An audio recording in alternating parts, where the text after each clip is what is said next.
Chers internautes, bonsoir et merci de votre fidélité renouvelée à la chaîne APTV. Il est 21h à Diamaguène Sicap Mbao et c'est l'heure des brèves présentées par Abdou Aziz John.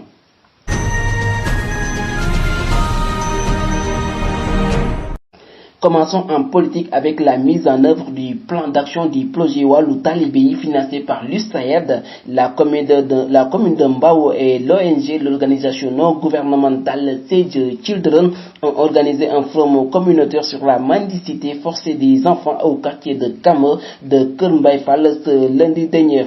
Khalifa Ababakar Sall, leader de Taxawu Wallu Sénégal, et Barthélémy Diaz, maire de Dakar, ainsi que plusieurs maires responsables politiques ont rendu visite au Khalife général des Mourides. Ils ont été accueillis par Serigne Moussa Noël Mbaké ainsi que Serigne Bass Abdou Khadr Mbaké, le porte-parole du Khalife, et Serigne Dame Atta Mbaké, le Khalife général Serigne Mountakha Bassirou Mbaké, les a ensuite reçus avant de formuler des prières pour la paix et la stabilité du pays. Restons toujours dans la ville sainte de Touba. Avant la visite prémagale du chef de l'État Macky Sall, le général Moussa Fall, au commandant de la gendarmerie nationale, est attendu ce jeudi dans la ville sainte de Touba chez le Khalife général des Mourides Serigne Mountakha Bassirou Mbaké. Le général de division Moussa Fall va passer en revue le dispositif sécuritaire avant d'être reçu respectivement par Serigne Mountakha Bassirou Mbaké et Serigne Bassirou Abdou Khadr Mbaké selon des sources de Seneweb.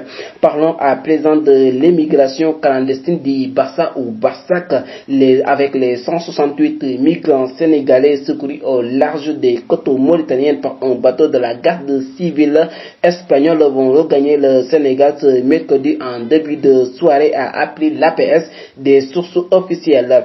Ces compatriotes sénégalais qui tentaient de rejoindre l'Espagne à bord d'une pirogue sont ramenés à Dakar par la marine nationale, indique le ministre des Sénégalais de l'extérieur dans un communiqué, et rassure qu'ils seront pris en charge par les autorités compétentes suivant le protocole habituel, rapporte la source.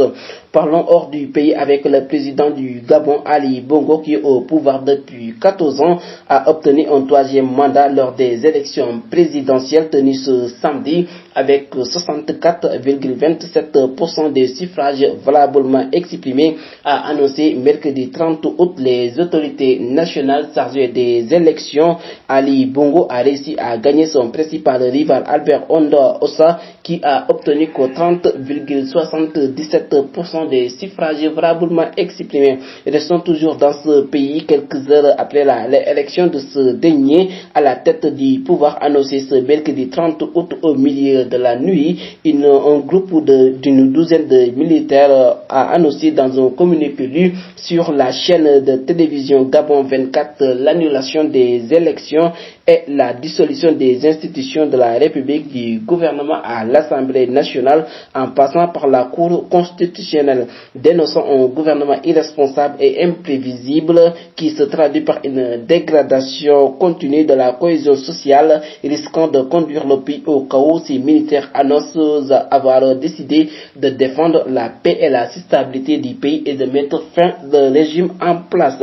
Parlons à présent de l'Algérie qui est dans un plan de transition de 6 mois au Niger. Cependant, pour tenter de mettre fin à la crise au Niger, l'Algérie propose aux militaires ayant pris le pouvoir depuis le 26 dernier un plan de transition de 6 mois avant un retour à l'ordre constitutionnel et démocratique au lieu de 3 mois qu'ils ont suggéré, a indiqué son chef de la diplomatie ce mardi 29 août. La patience a toujours raison, cet adage met fin à ces brèves d'actualité. Abdou Aziz John était à la présentation. On vous donne rendez-vous prochainement.